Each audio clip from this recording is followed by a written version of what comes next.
अरे शहजादे, तलवार कमर से बांध रखी है तो किसी मुहिम पर जाने का इरादा है क्या? लड़के ने अपनी बड़ी बड़ी आंखों से मां पर सवालिया निगाहें डालने और माहम बेगम ने असबात में सर हिलाकर उसे गुफ्तगू में हिस्सा लेने की इजाजत दे दी। शाह आली, मेहरबानी करके मुझे अपने साथ मैदान जंग में ले चलिए। कहाँ? हिंदुस्तान। और लड़के की आंखें चमक उठी। हिंदुस्तान में हम लोग क्या करेंगे? मैं शेरों को देखना चाहता हूँ। बहुत खूब। बाबर हंस पड़ा। आप देखना चाहते हैं? सिर्फ देखना ही चाहते हैं? लड़के का चेहरा सुर्ख हो गया और उसने अपनी असली तलवार का दस्ता मजबूती से थाम लिया। जी नहीं, अगर शेर ने मुझे हड़प करना चाहा तो इस तलवार से उसके 2 टुकड़े कर दूंगा। बाबर ने बड़ी मोहब्बत से बेटे की पीठ ठोंकी। शाबाश, अब तो यकीनन हमें हिंदुस्तान पर हमला करने के लिए जाना होगा। इतने में खादिम शराब की सुराही लिए हुए दरवाजे में आन खड़ा हुआ। माहम ने उसे चुपके से इशारा किया कि गोया कह रही हो कि हुक्मरान बातों में लगकर शराब को भूल चुके हैं, वापस जाओ। और खादिम दबे पांव लौट गया। बाबर ने हंदाल से दरियाफ्त किया कि उसने हुरूफ तहज्जी सीख लिए कि नहीं, नीज ये कि उसे कोई गजल भी याद है। मैंने कुरान शरीफ की कुछ सूरतें याद कर ली हैं, लड़के ने फखरिया बताया। हंदाल की दिलचस्पियां हुमायूं की दिलचस्पियों से बिल्कुल मुख्तलिफ हैं। माहम ने वजाहत की। इन्हें जंग के खेल और तीरंदाजी पसंद हैं, लेकिन किताबों से रगबत अभी जरा कम है। अभी बहुत कम सिन है, यही सबब है ना? कुछ अर्ज नहीं कर सकती। वैसे गुलबदन तो हंदाल से भी छोटी हैं, लेकिन आप खुद ही देख लीजिए, उन्हें पढ़ने का शौक हुमायूं से भी ज्यादा है। तो क्या हंदाल वाकई अपने मामुओं पर पड़े हैं? बाबर ने कहा और ख्यालों में डूब गया। माहम बेगम पर बाबर की इस बात का मफहूम फौरन ही वाज़े हो गया। दरअसल हंदाल की सगी माँ वो नहीं बल्कि छोटी मलिका बाबर के चचा सुल्तान महमूद की दुख्तर दिलदार बेगम थी। बाबर की 3 बेगमात थीं जो काबुल में अलग अलग महलों में रहती थीं। माहम बेगम ने इस हकीकत को बिला चूं चरा तस्लीम कर लिया था, लेकिन उसे दिली सदमा बाबर की दूसरी शादी से पहुंचा था, जो काबुल की एक हसीन और जमील लड़की गुलरुख बेगम से हुई थी। गुलरुख बेगम के बतन से 2 बेटे पैदा हुए। मिर्जा कामरान अब 16 साल का था और मिर्जा अस्करी 14 साल का। हम लोग खुद ही भाइयों के दरमियान मुस्तकबिल की अदावत की बुनियाद रख रहे हैं। हुमायूं की माँ सोचा करती थी, लेकिन इस मामले में खामोश ही रहा करती। किस्मत ने माहम बेगम का साथ नहीं दिया था। हुमायूं के बाद 2 बेटियां और 1 बेटा और पैदा हुए थे, लेकिन ये तीनों अय्याम तिफली ही में चल बसे और फिर कोई बच्चा पैदा ही नहीं हुआ। माहम बेगम तक गुलरुख बेगम के चुपते हुए फिक्रे पहुंचते रहते थे। बाबर को माहम के, जो उसकी पहली और अजीज तरीन बेगम थी, दर्दो गम का एहसास रहता था और वो अपनी दूसरी शादियों की बिना पर खुद को उसके सामने कसूरवार भी तसव्वुर करता था। एक बार उसने इसी बंगले में माहम बेगम के साथ रात गुजारी थी, तो माहम ने अचानक ये तजवीज़ पेश कर दी थी कि मैं इस गम से घुली जा रही हूँ कि मेरे कोई बच्चा नहीं हो रहा। अब तो मैं आपकी दूसरी बेगमात के बच्चों की परवरिश करने को तैयार हूँ। मुझे मालूम हुआ है कि दिलदार बेगम एक बार फिर उम्मीद से हैं। खुदा उन्हें बच्चे की विलादत की खुशी नसीब करे, लेकिन मेरी गुजारिश है कि फर्जंद तवल्लुद हो या दुख्तर, परवरिश के लिए उसे मुझे इनायत कर दीजिए। बाबर ने वादा कर लिया था कि वो यकीनन ऐसा ही करेगा। फिर हंदाल पैदा हुआ था और तीसरे दिन ही बाबर ने हुक्म दिया था कि बच्चे को माहम बेगम के यहाँ पहुंचा दिया जाए। दिलदार बेगम, जिसने हंदाल को 9 महीने तक पेट में रखा था, फूट फूट कर रोई थी। शिकायत करने लगी थी कि उसके लख्ते जिगर से उसे महरूम किया जा रहा है। क्या करें, हमारे यहाँ का रिवाज ही यही है, बाबर ने उसे समझाते हुए कहा था। शाही खानदान में जमाना कदीम ही से बेटों की परवरिश के लिए बड़ी बेगम के सपुर्द उन्हें किया जाता है। माहम बेगम ने वली अहद मिर्जा हुमायूं को परवान चढ़ाया है। इंशाअल्लाह ताला हंदाल भी हुमायूं जैसा ही होगा। तहम उस वक्त ये देखकर कि हंदाल की दिलचस्पियां मुख्तलिफ नौइयत की हैं, बाबर को खुद बखुद दिलदार बेगम के वालिद और भाइयों का ख्याल आ गया, जो शाही खानदान से ताल्लुक रखने के बावजूद उजड़ किस्म के थे और जिन्हें उलूम व फनून से खाक भी लगाव न था। माहम बेगम ने बाबर के इस शक को भांप कर उसे बेबुनियाद साबित करने की कोशिश की। हंदाल की रगों में भी आपका ही खून बह रहा है, ये भी हुमायूं ही की तरह तेज तबाह हैं, तरह तरह के मंसूबे सोचते रहते हैं। हंदाल की उम्र में तो खुद आप भी, जैसा कि मैंने खानजादा बेगम से सुना है, जंग की नकलों वाले खेल पसंद किया करते थे। बाबर हंस पड़ा और एक बार फिर बेटे से मुखातिब हुआ। मैं आपको किताबें दूं तो उन्हें आप बाद में पढ़ेंगे? हंदाल ने गैर यकीनी अंदाज से जवाब दिया। पढ़ूंगा। बाबर ने मीरे मुंशी को तलब करके हुक्म दिया कि किताबों की फहरिस्त जो माहम बेगम को तैयार करनी थी, काबुल के कुतुब खाने के मोहतमिम को भिजवा दी जाए। उन किताबों की नकलें हंदाल के लिए तैयार की जानी थीं। फिर बाबर के इशारे पर खादिम ने अंदरूनी कमरे से खूबसूरत बेल बूटों वाली एक छोटी सी कमान और 10 सुनहरे तीर जो ताशकंद के किसी उम्दा कारीगर के बनाए हुए थे, लाकर हंदाल को दिए, जो खुशी से फूले न समाया। तीर कमान लीजिए, तीर अंदाजी कीजिए, लेकिन किताबों का भी ख्याल रखिए, बाबर ने उसको रुखसत करते हुए कहा। हंदाल के जाने के बाद कोई उधेड़ लेकिन खासी दिलकश औरत एक 5 साला लड़के के हाथ पकड़े हुए बरामदे में आई। औरत कोर्निश बजा लाई, जिसका बाबर ने सर की जुम्बिश से जवाब दिया। ये औरत राबिया थी, ताहिर की बीवी, जो कत्लोग निगार खानम के इंतकाल के बाद माहम बेगम की कनीजों में शामिल हो गई थी और गुलबदन की देखभाल कर रही थी। गुलबदन की परवरिश भी बड़ी बेगम की निगरानी में ही हो रही थी। ताहिर का इकलौता बेटा सफर, जो बड़ा हो चुका था, मदरसे में ज़ेरे तालीम था, जबकि खुद ताहिर अब बाबर के निजी मुहाफिजीन का दस्तेदार था। गुड़िया की तरह सजी हुई गुलबदन नाक नक्शे के एतबार से अपनी माँ दिलदार बेगम की जीती जागती तस्वीर मालूम हो रही थी। दिलदार बेगम के माहम बेगम के सुपुर्द किए जाने पर जरा भी मोतरज नहीं हुई थी। उसे तो खुशी ही हुई थी, क्योंकि देख चुकी थी कि माहम बेगम हंदाल का कितना ज्यादा ख्याल रखती है और उसे माहम बेगम की जहानत, शराफत और ईसार का भी यकीन हो चुका था। नाजरीन, आगे बढ़ने से पहले कमेंट सेक्शन में हमें अपनी आरा से जरूर आगाह कीजिएगा कि आपको हमारी ये सीरीज कैसी लग रही है। आइंदा आने वाली इक़्साद से बाखबर रहने के लिए हमारे चैनल को सब्सक्राइब कर लें और साथ मौजूद बेल आइकॉन को जरूर क्लिक कर लें। शुक्रिया। उसमें और बदमिजाज और जिद्दी गुलरुख बेगम में जमीन आसमान का फर्क था। बाबर की ये मंजली बेगम सिर्फ माहम बेगम ही से नहीं, बल्कि दिलदार बेगम से भी खार खाती थी। यही सबब था कि ये दोनों गुलरुख के खिलाफ मुत्तहिद हो गई थीं। फिर उन दोनों के बच्चे भी अब मुश्तरक हो गए थे और ये ऐसी सूरत हाल थी जो उनके इत्तेहाद को कुछ और भी ज्यादा मुस्तहकम करती जा रही थी। इसके अलावा खुद बाबर भी अब गुलरुख बेगम से बेरुखी इख्तियार करता जा रहा था। मासूम और दिलकश गुलबदन, जिसके माहौल में इंसानी ताल्लुकात वाकई बेहद उलझे हुए थे, अपने वालिद को मुज़हिक और भोंडे अंदाज से कोर्निश बजा लाई। बाबर ने उसे बड़ी मोहब्बत के साथ उठाकर अपने घुटनों पर बिठा लिया।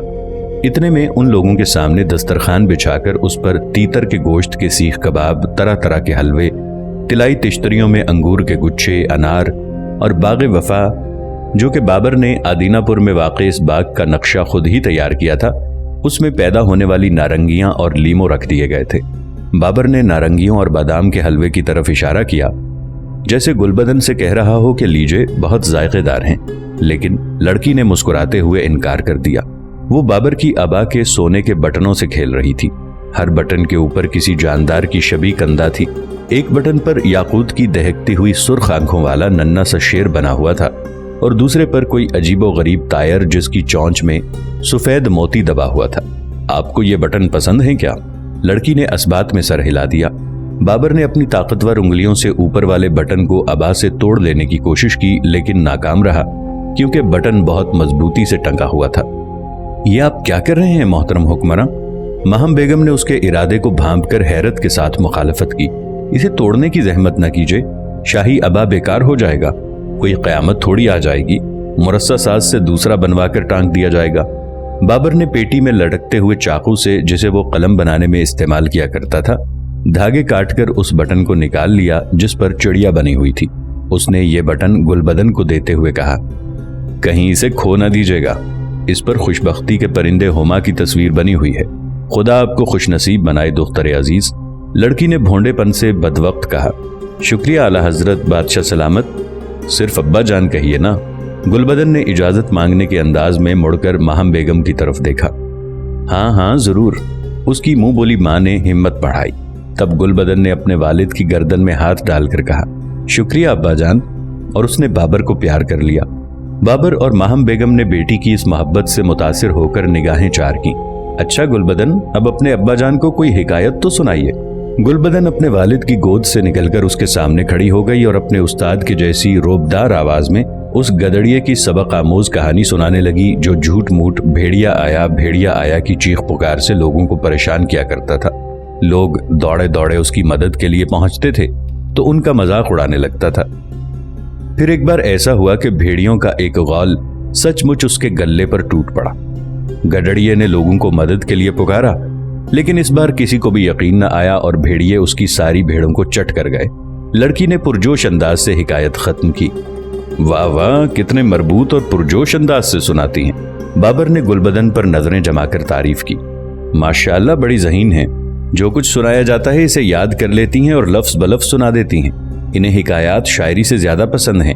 खुद भी जो कुछ देखती हैं उसे बड़े दिलकश और मरबूत अंदाज से बयान कर देती हैं। कभी कभी मैं सोचती हूँ कि हमारे यहाँ शायरात तो हैं, ऐसी खवातीन तो मौजूद हैं जो अशार तख्लीक कर रही हैं, लेकिन आपकी तुज़्क की तरह अपनी सरगुज़श्त लिखने वाली खवातीन नहीं हैं। इस मैदान में शायद गुलबदन आपके नक्शे कदम पर चलें, शायद पहल करें। ओ क्या क्या झेलना पड़ता है तब कहीं जाकर। बाबर की निगाहें अचानक गुलबदन पर पड़ी जो अपने वालिदैन को बड़े गौर से देख रही थी। कितने यकीन की, बच्चों जैसी कितनी दिलचस्पी की आईनादार थीं उसकी बहुत कुछ कहती हुई आंखें। कान कैसे खड़े कर लिए थे।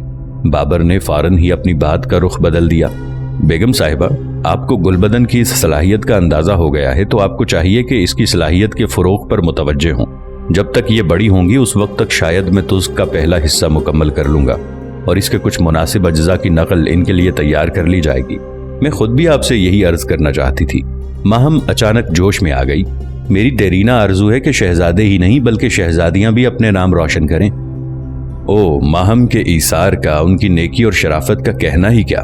किसी ने सच ही तो कहा है कि हकीकी माँ वो नहीं होती जो बच्चे को पैदा करती है, बल्कि वो होती है जो उसे परवान चढ़ाती और इंसान बनाती है।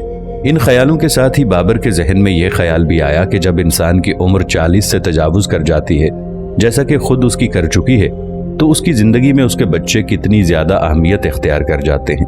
बच्चे बाप से गहरा लगाव रखते हों तो बाप उससे बड़ी मुसर्रत का तसव्वुर नहीं कर सकता, और खुद उसकी जिंदगी में ये मुसर्रत भी माहम ही की देन है। इससे माहम ही की बेकरार मोहब्बत का सबूत है। माहम उससे इस हकीकत के बावजूद शदीद मोहब्बत करती है कि वो कसूरवार है। गुलरुख और दिलदार की वजह से माहम के सामने कसूरवार है। बाबर बड़ी तेजी से उठकर माहम बेगम के पास गया, उसे बड़ी गर्मजोशी के साथ भेंच लिया और वैसी ही गर्मजोशी से उसकी आंखों के बोसे लिए। माहम बेगम, मैं कितना खुशकिस्मत हूँ कि आप मुझे मयस्सर हैं। बादशाह हूँ तो क्या हुआ, आपके लिए तो महज गुलाम हूँ। हुक्म दीजिए, आपकी हर ख्वाहिश की तकमील के लिए हाजिर हूँ। माहम ने शर्माते हुए चुपके से कहा, गुलबदन देख रही हैं? अरे हाँ, गुलबदन। और बाबर ने जोर से ताली बजाकर खादिम को आवाज दी, नन्ही शहजादी के लिए 2 हिंदुस्तानी तोते ले आओ। खूबसूरत पिंजरे में बंद रंग बरंग चमकते हुए परों वाले तोते फौरन ही गुलबदन की तवज्जो का मरकज बन गए। ये तोते बोलते भी थे। एक ने जल्दी से करख्त आवाज में कहा, अस्सलाम वालेकुम बेगम। गुलबदन ने खुश होकर जवाब दिया, वालेकुम अस्सलाम। शाह, मलिका, खादिम और राबिया सभी हंस पड़े और गुलबदन ने एक बार फिर अपने वालिद का रुखसार चूम लिया। बाबर और माहम बेगम अकेले रह गए और जब बरामदे की सीढ़ियों से उतरते हुए अफराद के कदमों की आवाजें बंद हो गईं, तो वो दोनों उठकर अंदरूनी कमरों की तरफ चले गए। एक दीवान खाने में जो सबसे बड़ा और निस्बतन कहीं ज्यादा आरास्ता था, शहनशीन पर ईरानी कालीन और कालीनों पर जर्री के गद्दे बिछे हुए थे। बाबर ने पहली बार वो अल्फाज कहे थे जिन्हें उसने अभी अभी दोहराया था, मैं शाह बाबर हूं लेकिन आपके सामने महज गुलाम, आपका गुलाम। माहम बेगम ने, जो अपनी शोखो शंग आंखों की बिना पर 37 साल की औरत नहीं बल्कि दोशीज़ा जैसी लग रही थी, पूछा, यानी ये कि इस वक्त मैं आपसे जो भी मांगूंगी मुझे अता कर देंगे? बाबर ने सोचा कि आखिर माहम बेगम क्या मांग सकती हैं। शायद शहर के बाहर कोई नया बाग लगवाने की फरमाइश करें, या फिर शायद किसी कीमती चीज की खरीदारी के लिए रकम मांगे। और उसने पूरी तैयारी के साथ कहा, जी हाँ, सब कुछ जो मेरे बस में है। माहम चंद लम्हात तक खामोश रही। मैं आपसे इल्तिजा करती हूँ आलिजा। अब उसकी आवाज से शोखी काफूर हो चुकी थी कि मेरे हुमायूं को काबुल वापस बुला लीजिए। बाबर भी फौरन ही संजीदा हो गया। कैसे बुला लूं? मुस्तकिल तौर पर उन्हें हमारी शिमाली सरहदों की हिफाजत करते पूरे 2 साल हो चुके हैं। उनकी जगह पर किसी और को नहीं भेजा जा सकता? मसलन किसे? बाबर समझ गए कि गुफ्तगू संजीदा रुख इख्तियार करने वाली है और मोहब्बत का सारा जोश ठंडा पड़ गया। मिर्जा कामरान ही को भेज दीजिए ना, वो 16 साल के हो चुके हैं और गुलरुख बेगम उन पर बहुत नाजा रहती हैं। वो तो हर एक से कहती रहती हैं कि उनके साहिबजादे जमा मर्द हो चुके हैं।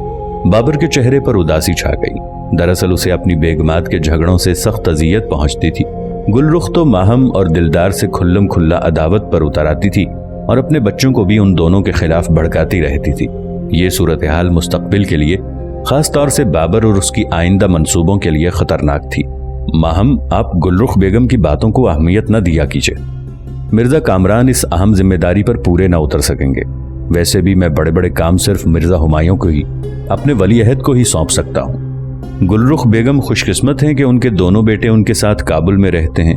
मैं तो 1 साल से हुमायूं की सूरत देखने को तरस रही हूँ। कितना फासला हायल है मेरी और उनके दरमियान। घोड़े पर पूरे 2 दिनों की मुसाफत। और फिर उनके इलाके के इर्द गिर्द शैबानी खान के खूंखार बेटे भी मंडलाते रहते हैं, किसी भी वक्त हमलावर हो सकते हैं। मुझे हर वक्त तरह तरह के अंदेशे घेरे रहते हैं। मेरी परेशानी को महसूस कीजिए ना। आपके ये अंदेशे बेबुनियाद हैं बेगम। मैं तो पहले ही आपसे कह चुका हूं कि मिर्जा हुमायूं के पास 3000 मुंतखब सिपाहियों का लश्कर मौजूद है। जहां तक शैबानी के बेटों का ताल्लुक है तो वो उन दिनों खुद ही बाहमी झगड़ों में उलझे हुए हैं और उनसे हमारे ताल्लुकात भी पुरअमन हैं। लेकिन आपको शहजादे की याद इतनी ही सता रही है तो 3-4 हफ्तों में उनसे मुलाकात कर लीजिएगा। कहाँ? महम अचानक जोश में आ गई। काबुल में? नहीं, आदिनापुर में। आदिनापुर? महम बेगम ने सोचा कि ये जगह तो सल्तनत के जुनूबी इलाके में हिंदुस्तान के करीब वाक़ है। उसने सुन रखा था कि बाबर अपने सारे लश्कर को वहां ले जाना चाहता है और साफ जाहिर था कि हुमायूं के लिए काबुल होकर जाने की बजाय अपनी फौज के साथ बराह रास्त आदिनापुर पहुंचना कहीं ज्यादा आसान होता। तो आप मिर्जा हुमायूं को भी हिंदुस्तान ले जाएंगे? बाबर ने, जो अपनी इस मुहिम को आखिर वक्त तक राज में रखना चाहता था, गैर शऊरी तौर पर इधर उधर नजरें दौड़ाईं और कान लगाकर आवाजों को सुनने लगा। नहीं, आसपास कोई और मौजूद न था। लेकिन बाबर की तमाम एहतियात के बावजूद इस अनथक हुक्मरान के नए मंसूबों का, मुजव्वजा लश्कर कशी का जाने कितने ही लोगों को इल्म हो चुका था। उसके मावरा नहर को दोबारा फतह करने के ख्वाब चकनाचूर हो चुके थे और अब वो अपने मुस्तकबिल को जुनूबी इलाके में संवारने को कोशां था। वो गुज़श्ता 10 बरसों से अपने जासूस यके बाद दीगरे हिंदुस्तान की मुख्तलिफ सल्तनतों में भेजता रहा था, जिन्होंने वहां उसके खैरखाहों से रवाबित कायम कर लिए थे। इन खैरखाहों की तादाद खासी बड़ी थी, क्योंकि हिंदुस्तान के मुसलमान हुक्मरानों और हिंदू राजाओं के एलची 6 बार काबुल आ चुके थे। इनमें से ज्यादातर दिल्ली के सुल्तान इब्राहिम से तंग आ चुके थे। इब्राहिम के मुताल्लिक कहा जाता था कि उसने अवाम को मफलूकुल हाल बना दिया है, मुल्क के टुकड़े टुकड़े कर दिए हैं, हिंदुस्तान की दौलत अपने खजाने में भर ली है, जहां वो बेकार पड़ी है और उसे मुल्क के हालात को बेहतर बनाने की खाक भी फिक्र नहीं है। मुहीब खाना जंगियों ने अजीम मुल्क को तबाह बर्बाद कर दिया था और अब एक ऐसी ताकत की, एक ऐसे नाम की जरूरत महसूस की जा रही थी जिसके गिर्द सारा मुल्क मुत्तहिद हो सके। ये नाम आपका है, ज़हीरुद्दीन बाबर, हिंदुस्तान से आने वाली एलची कहते थे। महम बेगम, यकीन कीजिए, मैं वहां माले गनीमत की हवस में नहीं जा रहा हूँ। मैं तो वहां एक ताकतवर सल्तनत कायम करना चाहता हूँ। ये ख्वाब मैं जिंदगी भर देखता रहा हूँ और आपको इसका इल्म है। मैं चाहता हूँ कि उलूम फ़नून को, जो मावरन नहर और खुरासान में जवाल का शिकार हो गए हैं, मेरी हिंदुस्तान की सल्तनत में हयात नौ नसीब हो। पंजाब के हुक्मरान दौलत खान ने अपने बेटे दिलावर खां को भेजा था। हिंदू राजा राणा संग्राम सिंह का एलची भी मेरे पास आया था। हमारे दरमियान इब्राहिम लोधी के खिलाफ मुत्तहिदा तौर पर लश्कर कशी का मुआहदा हो चुका है। बाबर अब खामिंद और वालिद की हैसियत से नहीं बल्कि मुदब्बिर और हुक्मरान की हैसियत से गुफ्तगू कर रहा था, और माहम बेगम ने भी गैर शौरी तौर पर शाही आदाब को मलहूज रखा। आला हजरत, उलूम फ़नून और जंग के दरमियान तो गहरी खलीज हायल होती है। हम इस खलीज को पार कर लेंगे, लेकिन कितनी बेवाओं और यतीमों के आंसू बह जाएंगे इस खलीज में। जहां तक मैं समझ सकी हूँ, ये मुहिम तोसी पसंदाना नौयत की होगी। शैबानी की मुहिमों की तरह ये अल्फाज उसके मुंह से निकलते निकलते रह गए। उस मुल्क की हजारों माएँ और बीवियां क्या आपको अपने बेटे और शौहरों के हलाक किए जाने के सिलसिले में मुआफ कर सकेंगी? क्या उन माओ और बीवियों के हजारों बेटे और शौहर इन दिनों वहां अकरबा कुशी की जंगों में हलाक नहीं किए जा रहे हैं?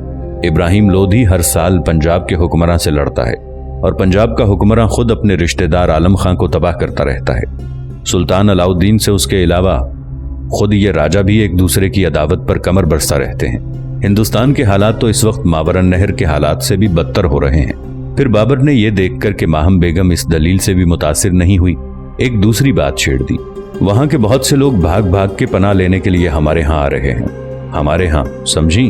आप जानती हैं कि हमारे उमरा और रऊसा में दिल्ली से भाग कर आए हुए हिंदू बेग भी शामिल हैं, जो गुज़श्ता 5 बरसों से हमारे यहाँ खिदमात अंजाम दे रहे हैं। ये सच है कि नहीं? तो हिंदू बेग की ही बात सुनिए ना बेगम। वो बराबर कहते रहते हैं कि हिंदुस्तान के अवाम निफाक और अकरबा कुशी की लड़ाइयों से निजात पाने के लिए तड़प रहे हैं।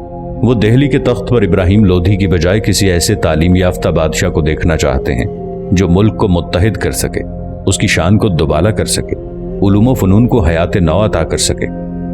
ये बादशाह अगर उसी मुल्क का होता तो उसकी तलवार का जख्म जल्द भर जाता। अवाम उस सारे खून खराबे को, जिससे मेरे ख्याल में बचना मुमकिन नहीं होगा, निस्बतन जल्द ही फरामोश कर देते। لیکن کسی غیر ملکی حملہ آور کے تلوار کے زخم خواہ وہ حملہ آور کتنا ہی تعلیم یافتہ کیوں نہ ہو صدیوں تک نہیں بھرتے۔ ان زخموں کے لیے اسے صدیوں تک معاف نہیں کیا جاتا۔ کیا یہ درست نہیں ہے علی جا؟